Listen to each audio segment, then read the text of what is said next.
Oi, gente! Lição da Escola Sabatina chegando, quentinha.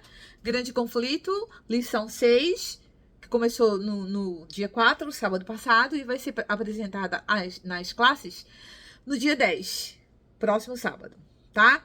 Então, eu coloquei aqui minhas anotações, algumas considerações. Gente, eu fico... Cada semana é melhor que a outra. Porque quando você lê a Bíblia, você conhece um pouquinho de história, você vê como essa história que está sendo colocada aqui do grande conflito não faz sentido nenhum. E eu digo isso, e eu parei para pensar essa semana, porque olha, uma coisa aconteceu. Eu fiquei um pouco emocionada, porque eu vi assim, o Mark Feeling. Eu tive o privilégio de conhecê-lo um dia, não aqui nos Estados Unidos, eu conheci ele aí no Brasil. Ele foi ao Recife, lá na União Nordeste, e eu tive o privilégio de apertar sua mão e falar um pouco, com um pouco de inglês que eu conhecia. E quando eu digo para vocês que eu me emocionei, você para pensar em todas essas pessoas que falam que eu jamais fui adventista. Somente um adventista se emocionaria ao apertar a mão de Mark Finley. Diga se eu tô mentindo. Não tô, tá? Então para de acusar que eu não sou. E ele que escreveu essa lição, e eu fico pensando assim, meu Deus, eu tinha esse homem como eu respeitava esse homem como um homem que conhecia a palavra de Deus. Hoje eu tenho certeza que eu sento com ele, abro a Bíblia e eu vou ensinar coisas a ele que está dentro da Bíblia. Eu não estou dizendo isso para dizer, ai, nossa, deve uma tampa de cruz. Não. Mark Feeling, ele não conhece da Bíblia. Ele conhece dos escritos de Ellen White e ele tenta ensinar e encobrir todo o erro. Porque é isso que o povo na igreja adventista faz. É muito triste isso, mas é isso que acontece, tá? Então, Mark Feeling, ele começa a falar nessa semana. Eu fiquei assim pensando, como assim duas testemunhas? Para onde é que ele tá indo com isso? Né? Porque aí eu vi que ele colocou aqui como verso áudio o que tá lá em Isaías 48, que é: a relva murcha e as flores caem, mas a palavra do Senhor permanece eternamente. Aí você sabe que eu gosto de procurar no original. Eu queria saber o que era a palavra aqui que estava se referindo, porque existem em hebraico duas maneiras de dizer a kol, que é a palavra falada, ou a devar, que inclusive o meu nome vem dessa palavra, devar, Deborah, Débora, tá? Então, essa palavra, ela é a palavra escrita, tá? Então, por que Mark Feeling colocou esse verso aqui como verso áudio? Aí depois você vai ver lá que nos outros dias ele coloca a Apocalipse 11 para você ler. E aí eu fui atrás. Mas olha, já na segunda-feira, já no domingo Mark Feeling já diz o seguinte: ele pede para você ler Apocalipse 11, de 3 a 6, tá? Aí você vê o que acontece no verso dos versos 3 a 6 é sobre as testemunhas, as duas testemunhas. Ah, tá, então é isso que ele tá falando, que é as duas testemunhas. Mas o que é que isso tem a ver com a palavra de Deus permanece para sempre? Então vamos lá procurar, porque a Bíblia faz sentido, gente. A Bíblia não tá escrita num vácuo. A Bíblia tem começo, início e fim. A Bíblia é impressionante. Uma coisa se encaixa com a outra e não tem nenhum erro e não tem nenhum espaço para você colocar coisas suas. Quando você coloca coisas suas dentro do que está escrito na Bíblia, você está fazendo o que Paulo fala lá em Hebreus, e que você está sendo uma maldição, tá? Não seja maldição, vamos para a Bíblia. Ok, apesar da lição de escola sabatina, inclusive o nome da lição de escola sabatina é o Grande Conflito, é o nome de um livro que foi plagiado por Ellen White. Mas ok, vamos... Eu falei que não ia falar sobre plágio, né? Porque não é o caso. Mas foi plagiado sim, e foram muitas coisas erradas escritas no livro. há muito erro histórico, mas principalmente há erros proféticos. Muitos. Isso aí não dá para deixar em branco. Então tá. No domingo, fala para você ler isso sobre as duas testemunhas. E essas duas testemunhas, é dito aqui, olha, no Apocalipse 11,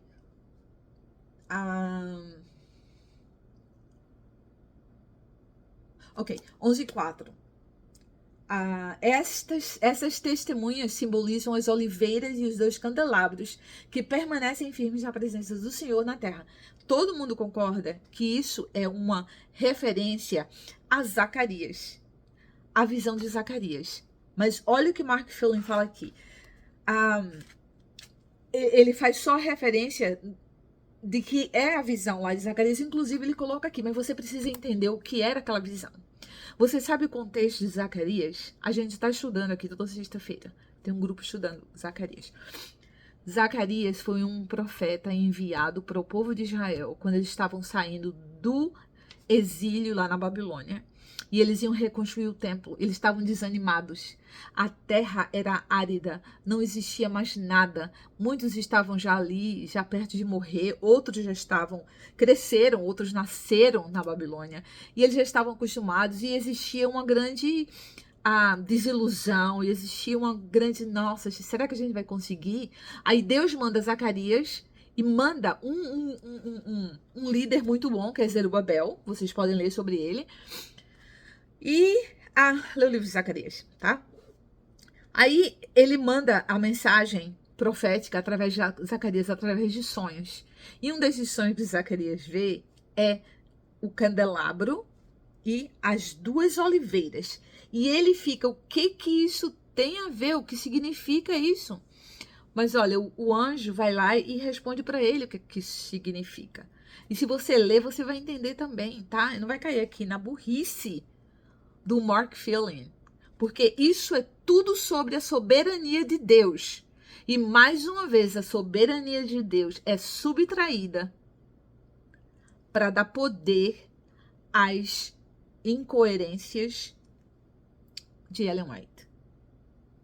Isso é sobre a soberania de Deus. O que ele estava dizendo ali com aqueles candelabros? Zacarias sabia o que era um candelabro. Zacarias sabia como é que o templo funcionava. Os candelabros, você lembra? Tinha uma bacia embaixo que era cheia de óleo de oliva, e existiam os canos, cada um para um ponto dos candelabros, né? Que tinham 7 pontos. E essas 7 luzes, elas ficavam acesas porque o óleo que estava na bacia subia e continuava aceso ali, aquele candelabro. Porém, Zacarias não entendeu nada quando ele viu 2 oliveiras ao lado dos candelabros. Ele falou assim, o que essas oliveiras estão fazendo aqui? Olha, ele sabia que precisava de óleo de oliva que vem da oliveira. Isso aqui era mostrando a Zacarias que a reconstrução do templo não ia ser feita pelo poder do querer humano. Não era porque os exilados que passaram 70 anos lá na Babilônia eram maravilhosos e agora eles iam reconstruir o templo. Não. Era tudo pelo poder de Deus. Era tudo sobre a soberania do Deus de Israel. Por isso que ele foi enviado. Olha, essa visão para Zacarias era dizendo, não se preocupem. Façam o que está ao alcance de vocês. Voltem para Jerusalém. E comecem a reconstruir o templo, porque é pelo poder do Espírito Santo que vocês vão fazer isso, tá? Então, mais uma vez, isso é sobre a soberania de Deus, tá? Aí, quando você vai para o Apocalipse 11, essas 2 testemunhas que estão em Jerusalém, porque a palavra do Senhor diz aqui, você vai ler, por favor, leia Apocalipse 11. Ele fala nas 2 testemunhas que estão em Jerusalém. Gente, aonde é que tem Jerusalém na França? Porque é o que ele está dizendo aqui, que o que aconteceu, essas 2 testemunhas, Ellen White fala que as 2 testemunhas são o Velho e o Novo Testamento. E ele começa aqui a contar para vocês historicamente o que aconteceu. Mas historicamente tá tudo quebrado aqui. Gente, como você não vê? Como você não vê isso? Por exemplo, você não precisa conhecer muito, não, para saber que essas duas testemunhas não são a Bíblia. Não são o Velho e o Novo Testamento. Só porque Ellen White falou isso, ela tá errada. Eu já falei isso a você há muito tempo. Há muito tempo. Então, eles precisam... Ah, e tem mais uma coisa. Eles vão precisar aqui crucificar a Igreja Católica. Tá? Porque é isso que a Igreja Adventista faz. Mas acontece, gente, que você, se você conhecer um pouquinho da história da igreja, você... não é da Igreja Adventista não, tá? É a história real. Por exemplo, agora essa história que ele tá contando aqui é que começa lá no... que ele diz que foi o tempo de... que essas duas testemunhas foram destruídas por 1.260 anos, porque eles dizem que o ano é um dia é um ano, em Apocalipse, e a gente não vê isso dentro da Bíblia em lugar nenhum. A gente vê Pedro dizendo que para Deus um ano é como mil anos, dizendo que Deus, mais uma vez, é sobre a soberania de Deus. Mais uma vez, Deus está fora do tempo. Ele que criou o tempo para gente, para ele ser inserido um dia como filho de, como o Salvador do mundo, o próprio Filho de Deus, o próprio Deus. Então, a soberania de Deus, mais uma vez, é aqui pisoteada pelas histórias que Ellen White conta. Gente, vocês precisam estudar a Bíblia, tá? E estudar a Bíblia, olha, é só ler a Bíblia, gente. Abre a Bíblia, lê a Bíblia. E lê história também. História é bom. É muito bom. Então tá, deixa eu voltar. O que eu tava falando mesmo? É que eu fico alterada, porque, gente, eu não consigo. Então ele diz aqui, olha, que essa parte aqui de que... como é que foi?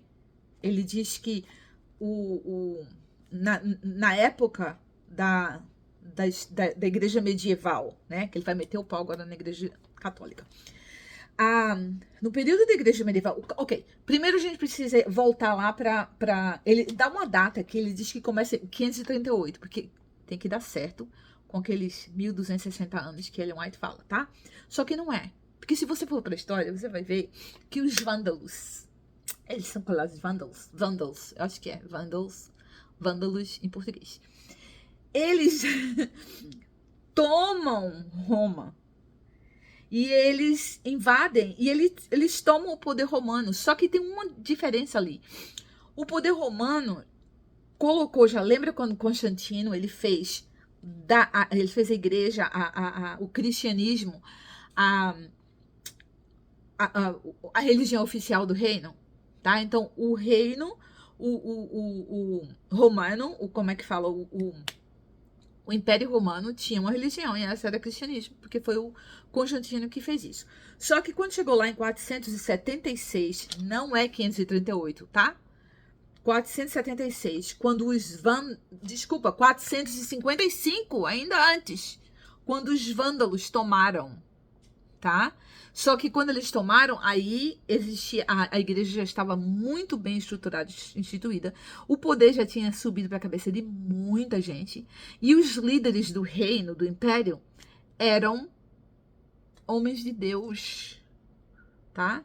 Nomeados para dirigir a igreja. Mas eles eram os manda-chuva em todo o império. Então, quando os vândalos chegaram, que alguns já tinham se convertido ao cristianismo, tá? Porque quando o cristianismo começou a crescer, alguns missionários foram enviados lá para a área lá da Escandinávia, onde até lá embaixo na Alemanha. Então, assim, muitos já haviam sido convertidos para o cristianismo. Então, foi muito fácil quando eles chegaram lá. Quem invadiu, não, a gente tem uma liderança já aqui, eles são cristãos. Ai, que bom, maravilha. Então, eles passaram a ser os líderes daquele novo comando, mas eles eram os antigos comandos, porque eles eram os líderes da igreja, que era encabeçada por Constantino, e agora era encabeçada pelos vândalos, e aí foi quando, depois de um bom tempo, nesse período entre 455 até 1798, que é conhecido como a Idade Média, ou que é Dark Ages aqui, né? Eles dizem que foi uma época em que não houve de escuridão. Não houve nada de ensino, a Bíblia foi esquecida. É o que ele está dizendo aqui, ó. Foram as testemunhas que foram mortas, né? Mas essas testemunhas foram mortas. Aí ele diz, lá na queda da Bastilha, que foi que deu início à Revolução Francesa, porque depois que... Gente, eu tô indo muito depressa, porque você precisa entender também que a Revolução Francesa foi na França, por isso que ela é chamada de francesa, tá? Porque também tinha Roma, Constantinopla, Alexandria, Jerusalém, Antioquia. Eu acho que era só isso, tá? Eles estão se concentrando aqui em Roma. Desculpa, eles estão se concentrando aqui somente na França, com a Revolução da França, tá? Mas o mundo tá esses outros lugares que eu falei pra você, a vida tá continuando, tá? Não tá sendo fácil não, porque é a idade média, né? É a medieval. Então, mas aqui na França, a revolução foi lá na França. Por que acontecia? Na época que houve a queda da Bastilha, existia um rei, e ele liderava com os poderes superiores. Ele era o que mandava a chuva e o sol, tá? Ele era eu ia dizer o nome de um daqui da nossa época, mas não é política não, né? Mas ele era assim, ele era um rei que ele era, como é que eu falo? É um ditador, ele era um ditador, tá? Aí o povo se revoltou, aí teve a queda da Bastilha, se vocês lembram, e aí foi que começou essa Revolução Francesa. Aí, o que aconteceu? Com tanta raiva desse que era um cristão, tá? Mas com tanta raiva dele, que eles resolveram dizer, olha, aqui na França não tem mais religião. A gente não acredita em Deus. A religião oficial daqui da França agora é o ateísmo. E eles queimaram as Bíblias. E eles proibiram qualquer forma de cristianismo. Mas, gente, isso foi na França. Essas testemunhas aqui, inclusive aqui o seu Mark Phelan, ele deixa os versos sem colocar, ele não coloca os versos aqui, gente, porque os versos que dizem exatamente onde isso vai acontecer, que é lá em Jerusalém, ele não fala nisso. Por que não fala? Porque não é na França. E Ellen White falou que as duas testemunhas são o Novo e o Velho Testamento, que foram queimados lá na França, na Revolução Francesa. Você acredita nisso? Não tem lógica. Gente, vai ler Apocalipse 11, tá? Então, só uma coisinha mais que eu ia dizer que eu esqueci. Lá nessa época, que é o período medieval, olha só, tem o Santo Agostinho, tem o Platão, tem o Aristóteles, só alguns que eu encontrei aqui bem rápido, tá? Não aqui na lição, claro. Mas existem muitos homens, inclusive homens de Deus, vivendo naquela época, estudando, devotando suas vidas para o estudo da palavra de Deus. Alguns cometeram erros? Cometeram. Hoje em dia, todos nós cometemos erros, né? E erros teológicos, e foram consertados. E uma coisa que nunca se perde é a humildade de dizer, eu errei e quero consertar agora, tá? Uma coisa que a igreja adventista não faz. Eu ia dizer, eles jubilam os pastores quando tem alguma coisa errada. Deus me livre, gente, o pessoal vai me... Ai. Não, mas não vou editar não, vai ficar aí, tá? Então, olha, o que mais? O que eu ia falar mais? Eles dizem aqui que quando... tá, entendi agora porque que ele fala que a relva murcha e as flores caem, mas a palavra do Senhor permanece eternamente. Eles dizem o seguinte, que a Igreja Católica, que eles vão sempre acusar, porque Ellen White diz que o Papa é a besta que vai perseguir os cristãos, adventistas, desculpa, não, vai perseguir os adventistas porque eles guardam sábado. Então, essa história que Ellen White conta tem que ser defendida. Então, eles têm que torcer. Olha só, quando você conta uma mentira, você já parou para pensar que para aquela mentira continuar sendo mentira, você tem que contar outras mentiras? Por exemplo, eu tava pensando nisso hoje. Eu digo assim, ó. Alguém perguntar para mim assim, onde que você mora?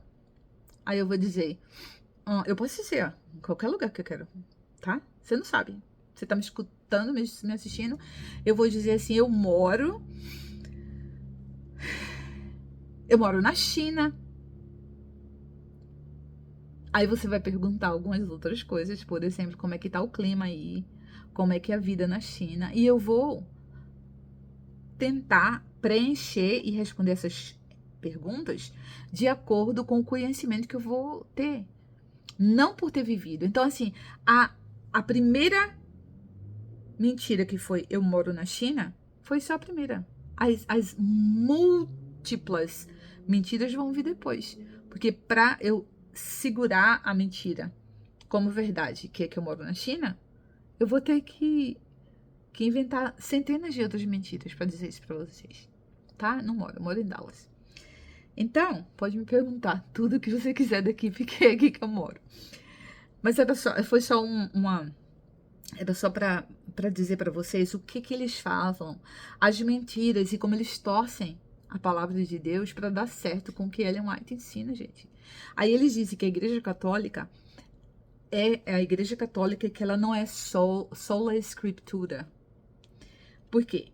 Porque eles dizem que a Igreja Católica, eles não têm só a palavra de Deus. Isso é verdade, a Igreja Católica tem a palavra de Deus, tem as tradições e os ensinamentos que são de acordo com as interpretações dos líderes da igreja através dos anos. Aí deixa eu perguntar uma coisa para vocês.